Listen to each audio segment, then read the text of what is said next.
Sports Talk. My name is Matt Miller. Joining me today is absolutely nobody. Justin is running a little bit behind, so he may be joining me a little bit later. So our show is a little out of order this time. Um, we were gonna talk about the FCS. There was a lot that happened, um, and then we still have our picks to do. But since Justin isn't here, I am going to actually kick us off with some baseball talk. Um, Here at Updog Sports Talk, we pride ourselves on sticking up for the little guy. We like to talk about everything from the worst team in the league to the best team. We try to give everybody an equal amount of time that we talk about. Maybe we'll give like the bottom feeders a little bit of an extra um, like a few extra talking points, just because the big networks they don't really talk about pretty much anybody near the bottom. You won't really hear ESPN talking about UTRGV. Um, so what we're gonna kick this show off with is the fact that the World Series this year may have actually been one of the best World Series that I've ever watched. I do not like the Dodgers. As a Reds fan, I grew up on hating the Dodgers.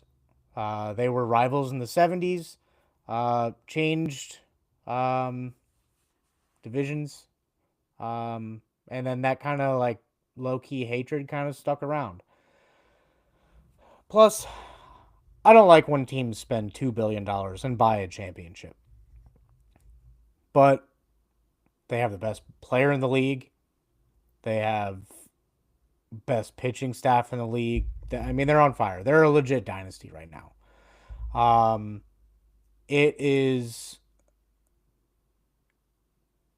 it is tough to say that the um, Dodgers ended up winning, but the viewership came out, and it was one of the most watched.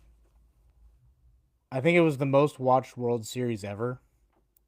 If I read the right thing, um, I think Game Seven, the stat was 54 million tuned in for Game Seven.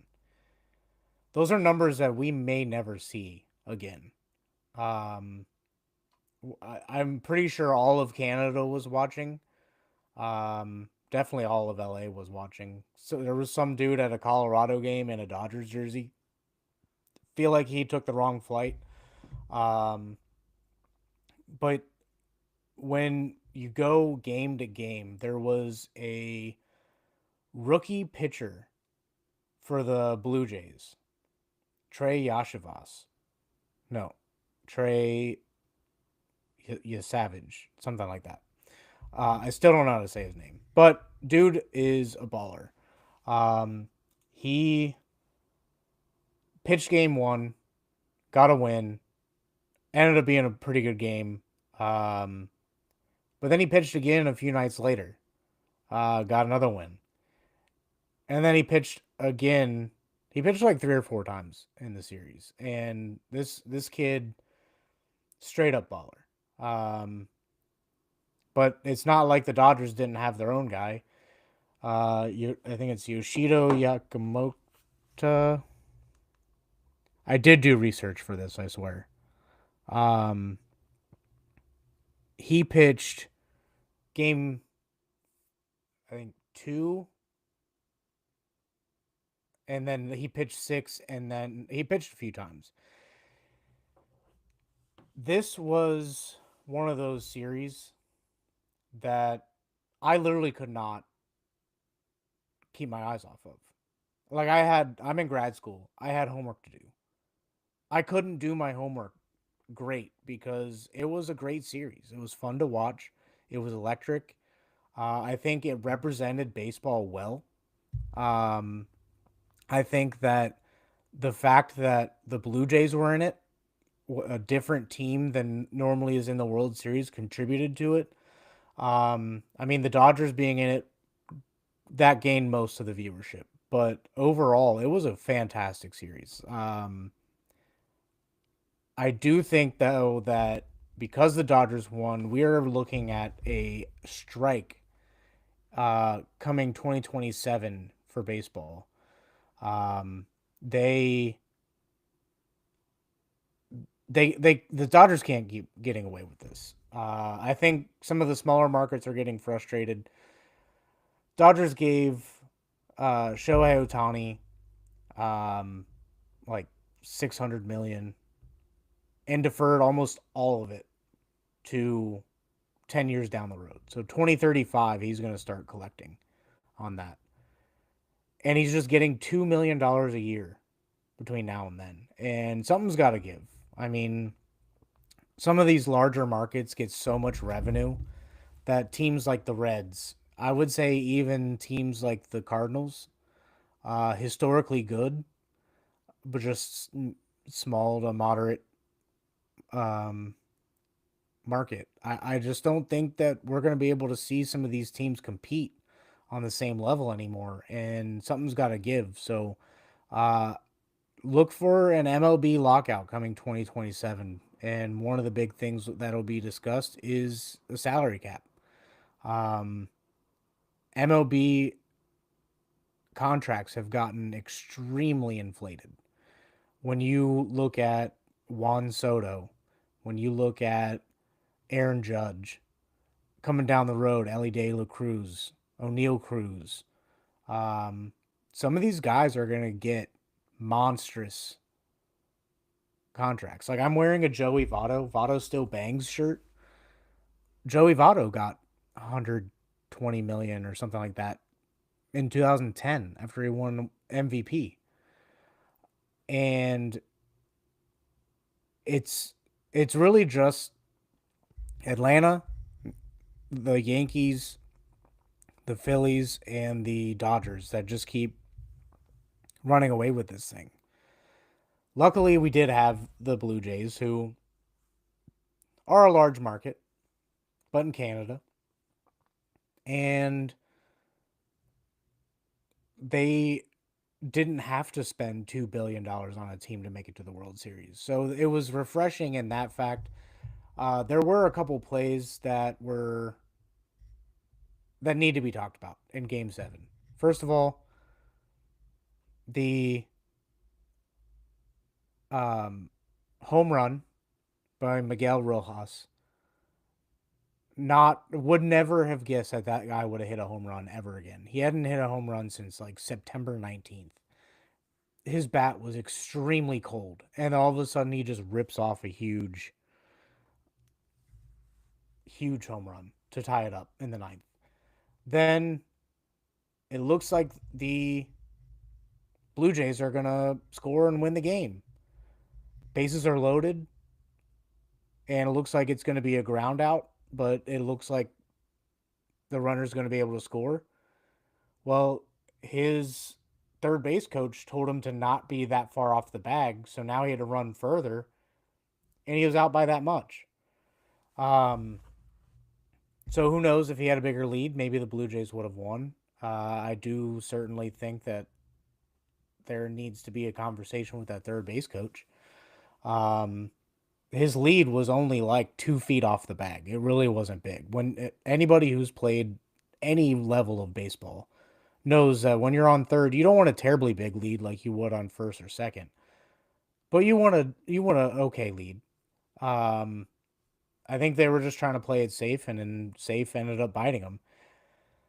Well, then it looked like they were gonna be able to win it on in extras, and then they brought in the Dodgers brought in Andy Pages, um, came in and took out his own left fielder to catch a ball, and he saved that game for the Dodgers. I honestly, you could have thought about giving him the World Series MVP just on that catch alone. That was a fantastic play. You got to give that up to him. But if you look at some of the other plays in the game, it's just like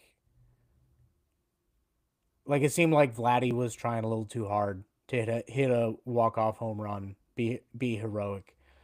There's a couple of things that you gotta do when you're in Game 7.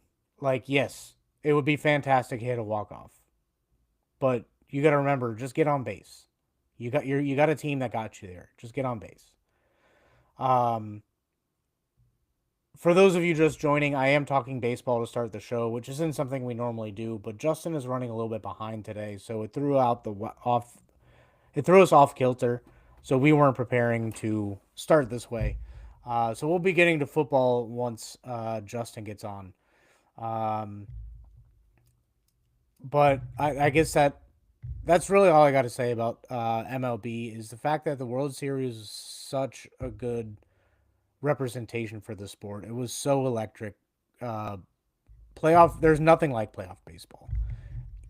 Middle of July, you can go to a game, have a good time, just kind of relax. You go to a baseball game in like October, you're looking at one of the most electric environments. You're looking at people who you wouldn't expect to be baseball fans all of a sudden big baseball fans. So if you ever need something to do next October and maybe college football is turning you off, maybe NFL is turning you off, baseball is a good sport to turn into. We also had MLS action. Tony's normally our guy for that. I got some of the notifications, but MLS playoffs are pretty electric too. You had the Hell is Real saga going on between Cincinnati and Columbus, and Cincinnati ended up moving on, but man, that was close. Um, Thanks, Mr. First Down. Bunch of bobbleheads. He's pouring out my cool bobblehead collection in the back. Um, Used to work for the Reds, and over time collected all these bobbleheads. Um, so yeah, shout out to Mr. First Down. If you haven't watched Mr. First Down, definitely check him out. He's on X. Runs a fantastic podcast. We've had him on before, but I guess that's a good segue into the NFL. Big thing for the Bengals, and being based in Cincinnati, you're going to hear a lot of Bengals talk. Um, the Bengals looked like they were going to get back on track. They had the players only meeting a couple weeks ago. They beat the Steelers, and then it all fell apart. Joe Flacco, Jamar Chase, T. Higgins doing great. Offensive line, not great, but playing okay. They have a running game now. They're putting up 40 something points a game, but their defense forgot how to defense. Um, this past weekend, they lost in what you would expect Patrick Mahomes to do to teams. They lost that way to Caleb Williams. And if you've watched our show before and have paid attention to our NFL content, we're not the highest on Caleb Williams, and he looks a lot better under Ben Johnson. We'll see if he can kind of ramp it up a little bit and maybe start hitting some players underneath. But when you play the Bengals defense, everybody's open. Um, the trade deadline has come and gone, and the Bengals got rid of disgruntled linebacker Logan Wilson. Um, we love him here in Cincinnati, but Al Golden has a different plan for the defense, and players are saying it's not the scheme, so it's just a personnel issue. And getting rid of one of your best players seem for a seventh round pick seems about on par with the Bengals. Um, we have Josh Allen beating Patrick Mahomes. That was pretty nice to see. Um, I think one of the better points in the season was seeing that Josh Allen finally got the best of Patrick Mahomes. The Chiefs do not look the same. Um, you can chalk them into the Super Bowl all you want. They may win the AFC. I think that's still a little bit of a stretch, but I think that this dynasty is getting ripped down to the studs soon, and I think it's Josh Allen's turn to represent the AFC. I think the Buffalo Bills can make it to the Super Bowl. They keep winning. They keep winning big games. Um, I think it. There's a couple of things that they got to figure out, but I think the biggest hurdle is somehow there seems to be a power shift from the AFC to the NFC. The AFC had like the top six teams in the NFL at one point, and then now you're seeing teams in the NFC just come out of nowhere. I mean, a lot of people have written off the Rams in years past, and they were a ball thrown 1 foot um, shorter from beating the Eagles. Yes, this is my cat. My door did not close all the way, so you may see some animals in here today. Um, I think that everything's still got to go through Philly. No matter how much Jerry Jones actually ended up bringing in, I think getting two defensive tackles, okay, whatever. You still don't have an edge rusher, so that's a big thing. But now you have Logan Wilson behind the line to make a bunch of tackles. Maybe that calms down some of the secondary, but it's not looking great for that defense still. They still got a ways to go. The Eagles, though, they still keep beefing things up. And look look at the Colts. Colts trading for Sauce Gardner is something that we wouldn't have seen under Jim Irsay. Rest in peace.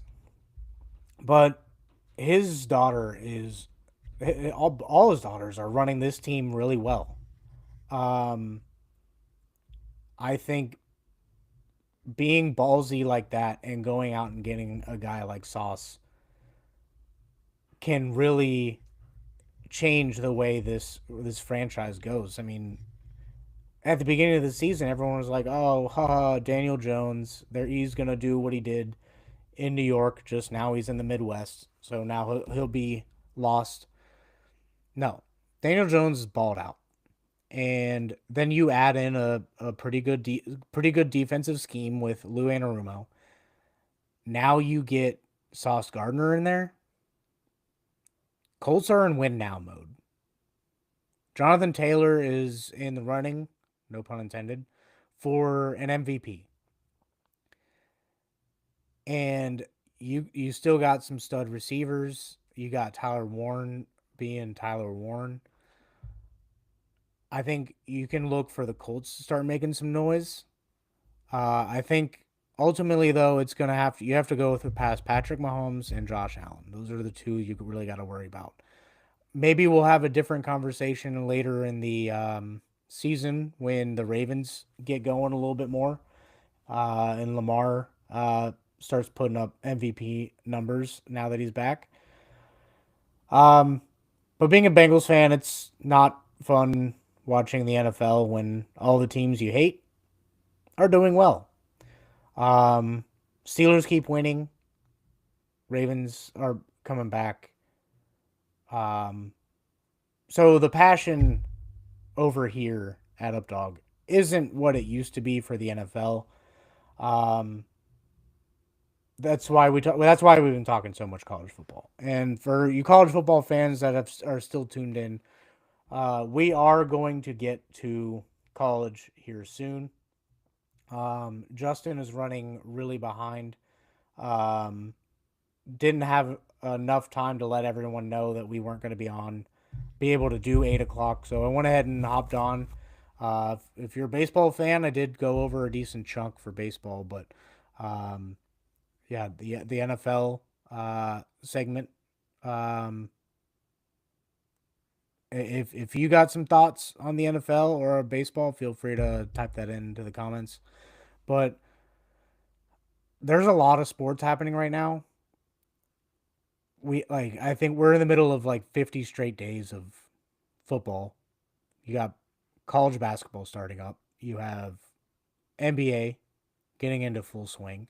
You already have NBA trade rumors. John Morant is on the chopping block and could end up in a bunch of different places. It sounds like Minnesota is pretty interested in him. Some people have thrown the Miami Heat name out there, but sounds like they haven't really said a whole lot on that trade. But I would love to see John Morant and Anthony Edwards team up in Minnesota. I think that would be lethal. Um, don't know if they can break that upper echelon or not, but it would be pretty fun to watch. I like John Morant. I wish he would get out of his own way. Um, but from that draft, it seems like he's one of the better names. Zion got hurt again, so he'll be out for a few weeks. Um, so yeah, I mean, college basketball starting up here in Cincinnati. We are big UC basketball fans. Um, I actually am doing my studies at Xavier, so yeah, I did jump over that line. Um, and Xavier basketball, Richard Pitino, not Rick, um, seems to have Xavier basketball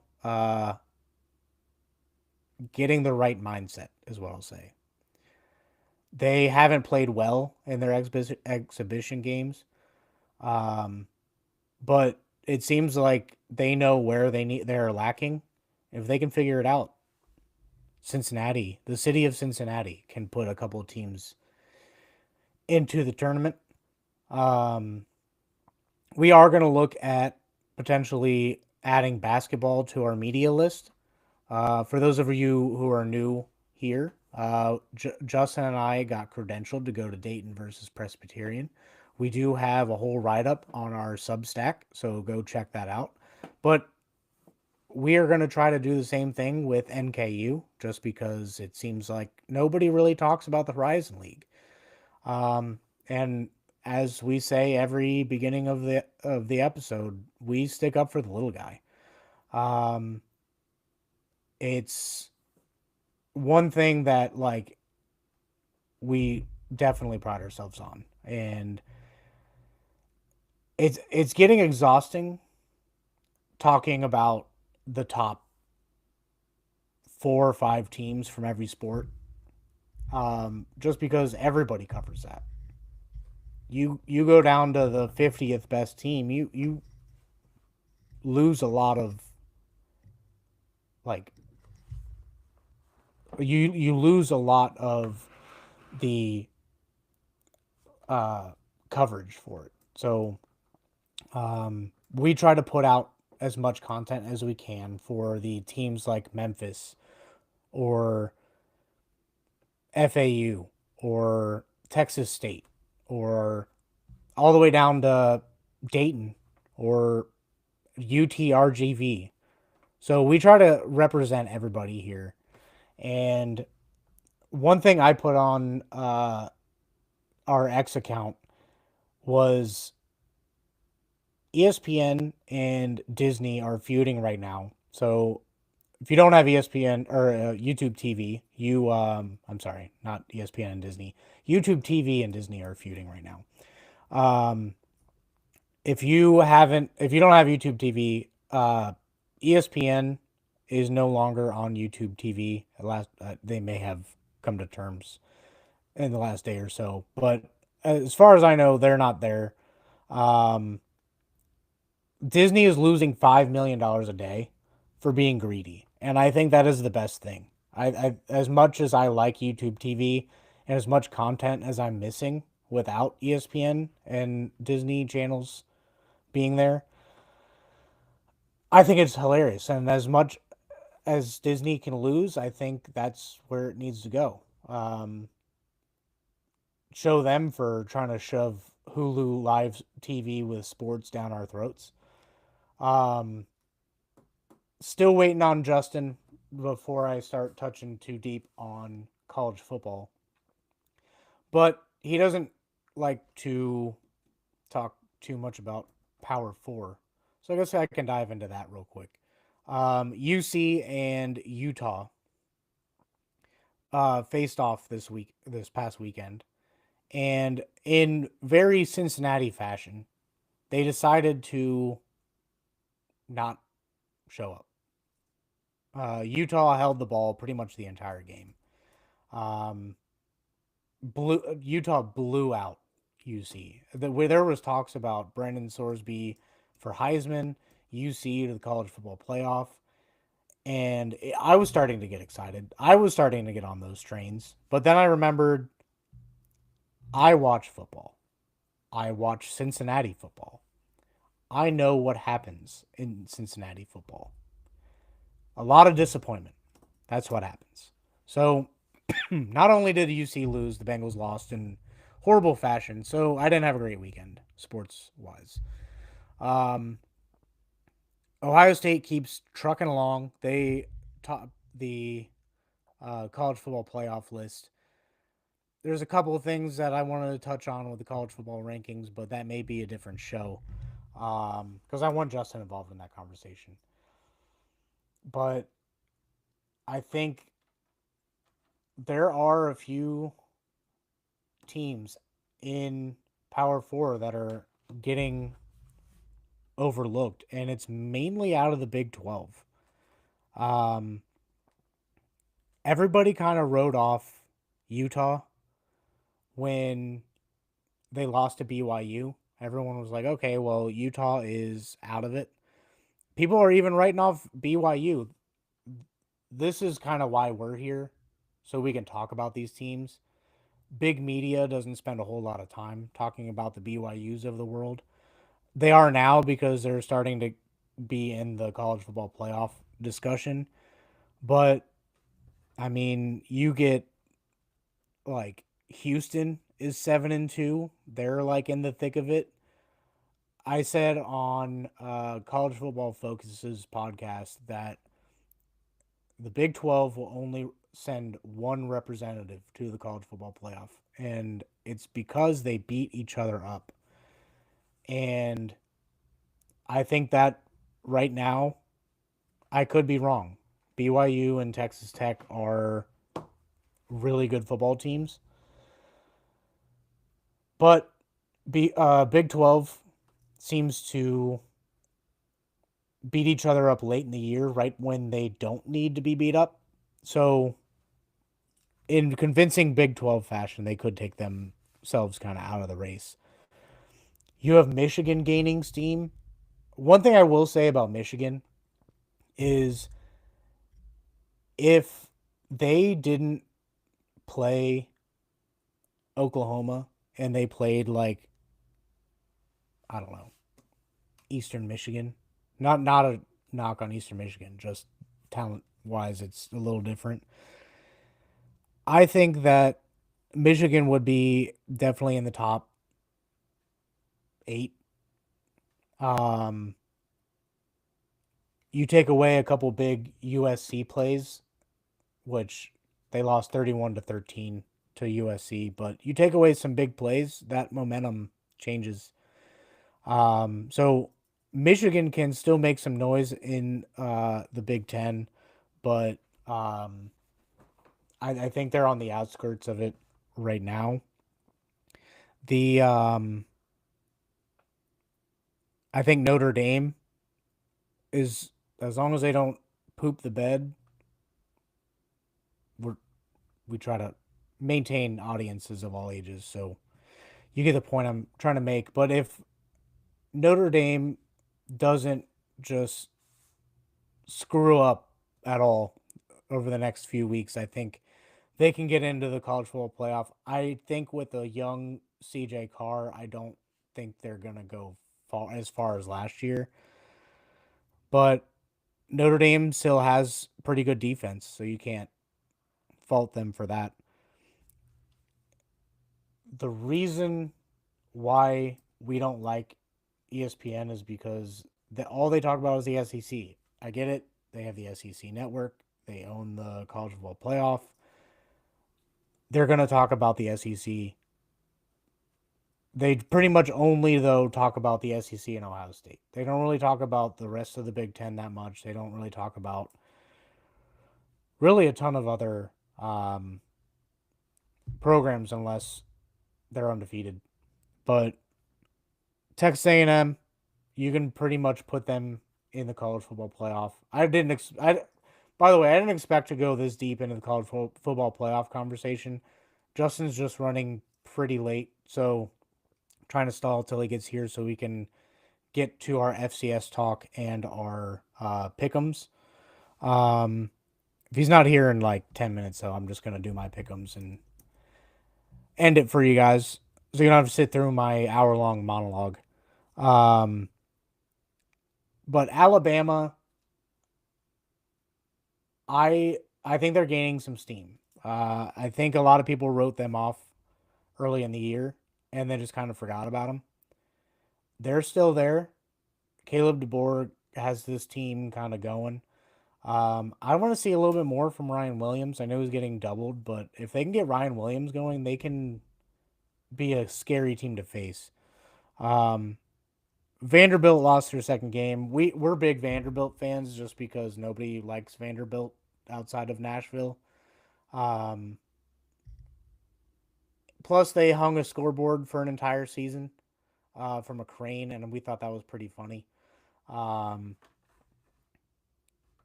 I think I think there's I think James Madison. Moving on to the Sun Belt, I think James Madison is a team that can squeak their way in, but I don't think there's going to be a whole lot of representation from the G5. And judging by the college football playoff committee's rankings, doesn't seem like they're going to want to put too many G5 programs in there, which kind of get. I don't like the separation that we're getting from Power 4, G5, FCS. I don't like the separation. I like parity. I'm a big parity guy. I want to see the Bowling Greens be able to compete with Ohio State. Not going to happen anytime in my lifetime, but it would just be cool. I think that the committee has a few biases in there, and they're going to. They're owned by ESPN. ESPN owns pretty much the SEC at this point. I think there needs to be a deeper conversation and putting more Big 12 teams in those rankings.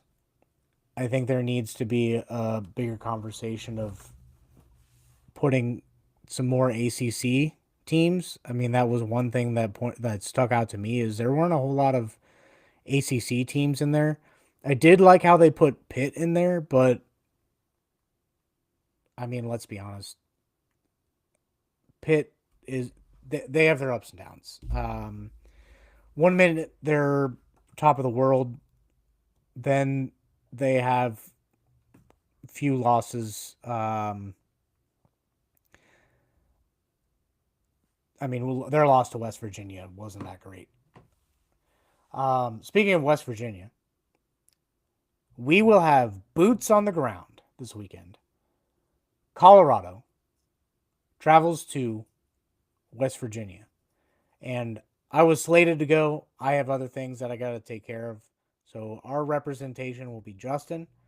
I'm going to see if I can get him to do a write up. So maybe we'll see some good content coming up for that game. That was a that's a that looked like a really good matchup on paper early in the season. Um, Justin is trying to join from his phone, but it's not. Uh, so Justin, download the app, dude. um, he's running considerably late, and it's fine. No biggie on that. But by the time we realized that we were going to be late, it was too late to try to let everybody know that we weren't going to be on time. So I didn't want to do that to you guys. Our fans on X, we really appreciate you guys sticking in there, hearing me just blabber on the whole time. Feel free to shoot some comments out while we wait on Justin or questions, and I'll see if I can get them answered. What we did plan on talking about today was like the FCS chaos that went around that went on this past weekend. Um, Also wanted to do our pickums. Um, might be able to still get the pickums in. We'll have to probably do the FCS stuff on our later show. Um, let me Justin replying to me through um, the YouTube comment section. So this is pretty funny. Let me see if I can get Justin the link and see if we can get him on in the car. If not, no worries. Justin, since I have you in the comment section, anything that you want to hear from my voice right now before we have you blabber on about whatever we got going on. So, Justin, when you hear this, put that in the comments. Um, I definitely wanted to speak more about our Dayton Presbyterian experience. Um, we Justin did a whole write up. I added some thoughts in. It was fantastic. We got on the field. That was pretty cool. We had the chance to talk to a bunch of players and coaches, but we didn't feel comfortable doing that since we're not that big of a program here. So wanted to keep it respectful, let them all kind of stay in their zone. Excuse me. Um, but we're extremely honored to be able to do that. Um, Getting credentialed in this world of uh, YouTube, whatever level, is a big honor to us at least. We're just two idiots who don't really have like other than the show experience with um like college sport. Like we never played college sports. We never played professionally, obviously. Ah, we got Justin. There we go. Look, apparently you had to send me the invite for me to join because otherwise it just makes me look at your recording and like I click on it and nothing happens. Let's get to our picks and let the people move on with their day. Yeah. So we start. By the way, I have intern Tone's picks with me on a piece of paper right here, real old school. So we joined to the American, a huge showdown here. Tulane and Memphis. Um, and by the way, I'm sorry out there, people. This is probably our worst episode. Hey, Um, hey, I ran this thing into the ground. Matt did a good job lone wolfing. This is all me problem, but I monologued for um, 40 minutes. Yeah. oh poor. Also Um, joined by.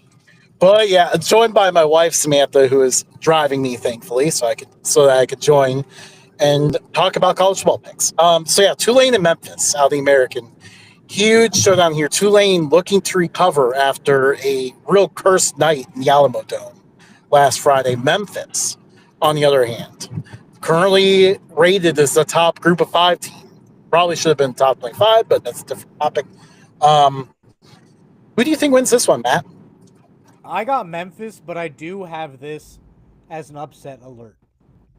I do think that Tulane has a high probability of being able to pull this off. I'm just optimistic and want to put a good G5 team into the college football playoff. It does appear that Justin's service Oh, is here we going go. in We're and out. back. There we go. There we go. Um, I so, I do have Memphis. Justin, who do you have? the intern pick on the paper next to me here, he has Memphis winning this one. I'm going to roll with the wave on this one. I think a lot of pick towards Memphis. I think Tulane maybe this is their response game a little bit angry after a rough week last week and everything like that. So I think Tulane can maybe pull the upset here. That We would go be on to par with the American, though. it would be like the American has so many contenders, and yet we could end up seeing all of them take each other out at some point. That's really the only reason why. Maybe that's their excuse for not having a team in the top five. But yeah, Duke UConn out of the ACC. UConn has been impressive this year. Joe Fagnato, 22 touchdowns, 0 interceptions, having a year. Duke, on the other hand, did you know that Duke is currently the Vegas favorite to win the ACC? How chaotic would that be? That would Um, be glorious. yeah, I don't know what they would do at that point because they're obviously trying to starve the group of five. But you got Duke, who lost to Tulane, potentially winning the conference. That creates a whole another situation. But who do you think wins this one, Matt? I have Duke. I think Duke is rolling. Again, I think this is an upset alert game because I think that not turning the ball over is a good thing and puts you in a position to win. Duke, on the other hand, playing surprisingly well. Yeah, yeah, they're a pretty chaotic team. Like Duke will hit some big plays, but they're turnover prone as well. So that's kind of where you see where UConn's matchup hope is. But neither the intern nor I believe in the Huskies. Intern is Duke, and I am riding with the Duke Blue Devils as well. We move to the Big 12. Hard conference to figure out who to pick. I didn't want to know if I wanted to go with the obvious game or kind of an under the radar one. I went with the one with the smallest spread. Kansas at Arizona. Both teams looking better than last year's editions. Kansas is looking just solid. Arizona, though, much improved. Who do you think wins this one, Matt? Justin, you know we built this show on the underrated. Yeah, absolutely. So I love the fact that you picked the smallest spread. So thanks for not going with the obvious one. I have Arizona. I really wanted to pick Kansas, but literally every time I pick Kansas, they lose. So I can't do that again. So if they win this game, it's because I picked Arizona. Yeah, actually, the intern is riding with Arizona as well, and I too am riding on the Wildcats. I like Arizona to win this one. They're much improved up front this year.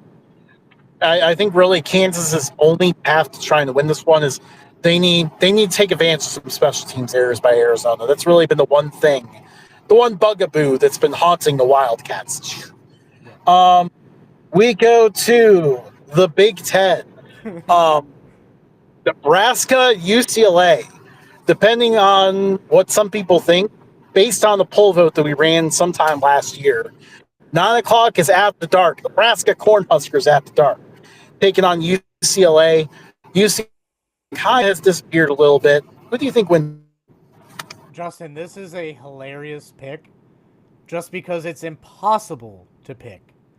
If you would have asked me at the beginning of the season, I would have been more definitive on my pick. But Nebraska without Dylan Raiola is like Nebraska without Dylan Raiola.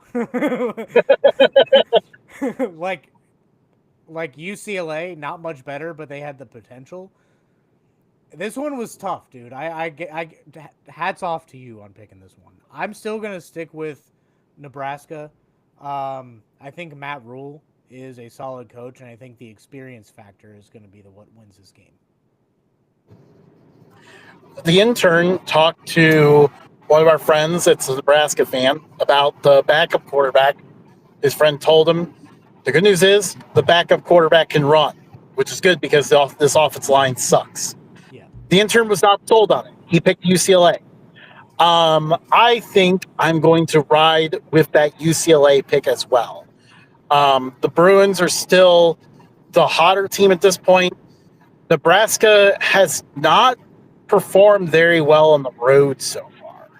that's kind of another fact you got to keep an eye on. So I got to ride with UCLA in this one. Just Nebraska season could start to kind of go downhill a little bit here. We move to Conference USA. Similar game to last week, newcomer versus Liberty. Liberty kind of on a roll here, maybe re-entering Conference USA contention here. But Missouri State, the Bears, up to a 5-3 start in their first FBS season. Missouri State has proven to be a very exciting surprise. Can Missouri State pull off a huge statement win over Liberty here, or do you think the Flames roll this one? I am a fan of the Missouri State Bears. However, my father-in-law goes to Liberty. I picked against Liberty last week, and they absolutely annihilated the newcomer to the conference. I'm going to have to pick Liberty, and I'm seeing my father-in-law this weekend, so I'm picking Liberty because of that. The intern picked against Liberty last week as well. It also hurt him, so he learned his lesson and also picked Liberty. Meanwhile, I picked Liberty last week. It paid off. I think I'm going to stick with that same lesson. I think we're starting to see Liberty find something offensively. The offense is what held them back throughout the year. They got Evan Dickens, the running back, who starred last week with 217 yards and 4 touchdowns. Oddly enough, I think I got the stat correct, but I'm not 100% sure if I got the name correct, which is very funny. I got to go with Liberty in this one. We move to Max. We had to buy some time here. This one is the only Saturday Maction game.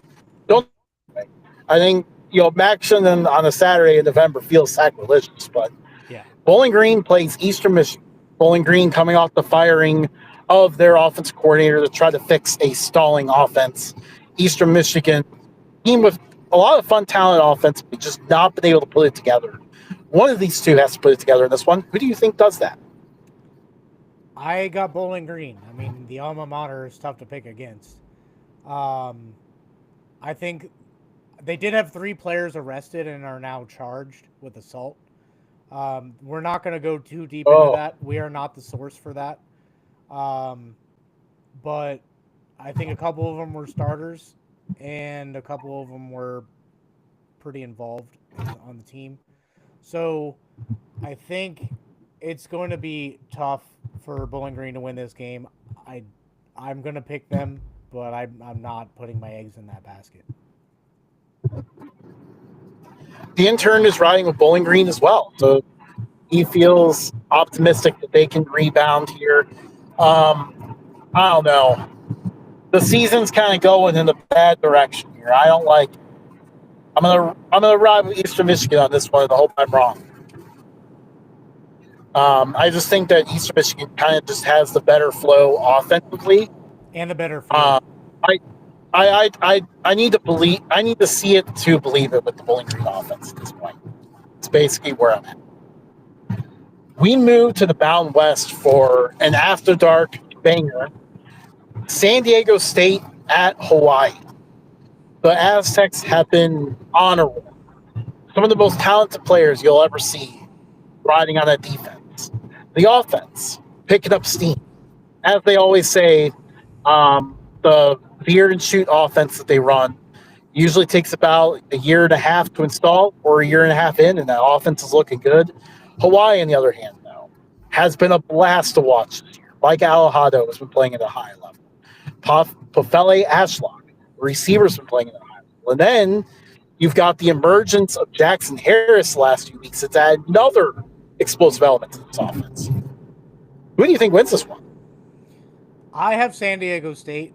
I think that if this conference wants to try to keep some traction going, they're going to want to keep San Diego State in the thick of it. Hawaii, though, good football team. I'm going to keep rolling with San Diego State. They have not done me wrong so far. Yeah, I think the intern agrees with you. He's got San Diego State as well. And yeah, I love this Hawaii team, but man, I just cannot pick against this San Diego State defense right now. Really, this whole team. Like they have not been just beating people. Like they have been pounding teams into oblivion the last few weeks. This if the Mountain West is going to remain in any sort of contention for the playoff, it is San Diego State that has to keep them there. I'm going to run with the Aztecs in this one. Then we go to an after dark thriller. Sam Houston and Oregon State. Some may say you have to be a certain type of college to watch this one, but hey, make sure you don't miss out on it. 10 o'clock on the CW, the Beavers and Bearcats playing under the Beaver Moon. Who do you think wins this one? I had a funny thing to say, but it doesn't match up with my pick. Oh no! If I picked the other way, I was gonna say Bearcats with a K. K's closer to L. Bearcats lose.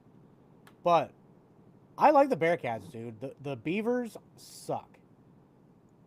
It's hard. You've picked them a couple times now. I know you're picking them just to see if they're gonna win while we pick them. I gotta go. Hey, you know what? It paid off for me last week. I was the only one to pick Oregon State over Washington State, and that was a huge victory for me. I mean, technically, Oregon State leads the conference. Yeah. The intern is riding with the Beavers as well. For me, I wanted to think about potentially, I was thinking about Sam Houston here. Maybe you are? All right. I was about to as well, because I wanted to try to speak Sam Houston's first win into existence. There's just one problem with that. I tried to do that with UMass last night. I said on our Twitter page, I was like, I feel it. Tonight's night. UMass is going to get that win. First play, they run a flea flicker. Running back and quarterback both slip and fall. Akron recovers the fumble. I'm going with Oregon State here. Gotta go with the Beavers, especially under the Beaver Moon, after dark, on the CW in Corvallis, Oregon. Oregon State rolls in this one. We go to the SEC. What mess of a game do we pick here? It is very dark in this card, hard for me to see. Auburn and Vanderbilt. Auburn has finally gotten rid of Hugh Freeze. He is out of there. Vanderbilt, unfortunately, Diego Pavia does not get to beat or torment Hugh Freeze again. Who do you think wins this one? I think he's less motivated now. But by the way, Auburn also added Notre Dame to a home and home in like 2027. Yeah, the first time they've ever played. Yeah. So I think that's pretty cool. I think that's pretty cool. That's not enough for me to pick Auburn though. I like Diego Pavia. I brought up Vandy earlier in the episode. I was saying that they're underrepresented, and we like them mainly because they hung a scoreboard on a crane, and we thought that was funny. But the fact that they're always underrepresented is why we always talk about them, and I pick Vandy. The intern is riding with Vanderbilt as well, but you know what? I'm riding with the upset of this one. I think Auburn gets it done. There's one thing about Auburn this year, and that is their defense has been strong. Their defense has not given up. I believe it's more than 24 points in any game this year. You piece that up with Hugh Freeze being out of town. Maybe they stop running this ridiculous system where a different person calls a play every single play. You got guys like Cam Coleman. If you get them in any sort of space, we learned the hard way last week that this Vanderbilt defense is atrocious at open field tackling. That's why they made Texas look like a capable team there for a little bit. So I'm riding with Auburn in this one. I think they can take advantage of defense that just it's so bad at tackling base. We go to the Sun Belt. This is a huge showdown. Noon on ESPNU. Southern Miss and Arkansas State. This game, with Arkansas State being Troy last week, I think this game basically decides the Sun Belt West. Southern Miss just completely revamped And back in the contention are Charles Huff. What an impressive job he's done there. Obviously, meshing former Marshall players and new players together to make another Sun Belt contender. And then Arkansas State kind of left dead in the water early in the year. They were off to a bad start. All of a sudden, here comes the Red Wolves on a bit of a hot streak. Who do you think wins this one? I have New Marshall. I like the direction of the program. I think him coming in and bringing most of the team with him, just shows that there's a lot of talent there, and I think that Southern Miss keeps it rolling and can possibly contend against James Madison. Ooh. The intern is riding with you as well, by the way. He's got Southern Miss. There's a lot of us picking Southern Miss in this one, but Arkansas State's the home team. I don't think we should write off the Red Wolves so quickly here, especially with the role they're on. Again, they beat Troy on the road last. I think I like what this Arkansas State team is doing. I think they're looking pretty strong. Give me the Red Wolves. How to get it done? Oh, hey, we have to be entertaining here. I'm taking this from my phone. So, we go to FCS. We go down to the Southland. This is a game that pretty much will decide who wins the Southland this year. Southeastern versus at Lamar. Huge game for both teams. Southeastern is undefeated against FCS competition, while Lamar obviously coming off an upset loss last week. Can Lamar rebound here, or will Southeastern keep it going? I think Lamar can rebound. I mean, you watch them against UTRGV, and granted, new program, new to the Southland, but I think Lamar's legit. I think they got some good things for the program. It's going to be a good game to watch, but I mean, Lamar I think can win the Southland pretty handedly. Yeah, handedly, candidly. It has been an interesting night here. Yeah, so the intern is going with Lamar in this one. Ryan with the Cardinals to win.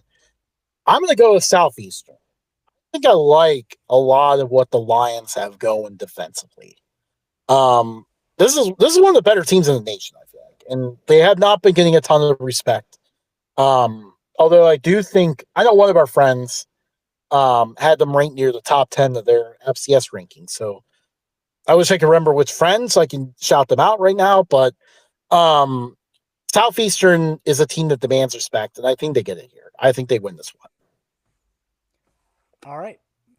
So that's our picks. You had to listen to a 40-minute monologue from me and 20 minutes of picks. So we'll let you go free with your evening, everybody. And don't forget to follow us at Updog Sports Talk on everything. Find us on Substack. We got some good articles going. We are trying to start our Reddit up. It's not going great. We keep forgetting we have it. But we will catch you next week. We'll see you guys. Tune back in. We promise won't be like this every time. Yeah.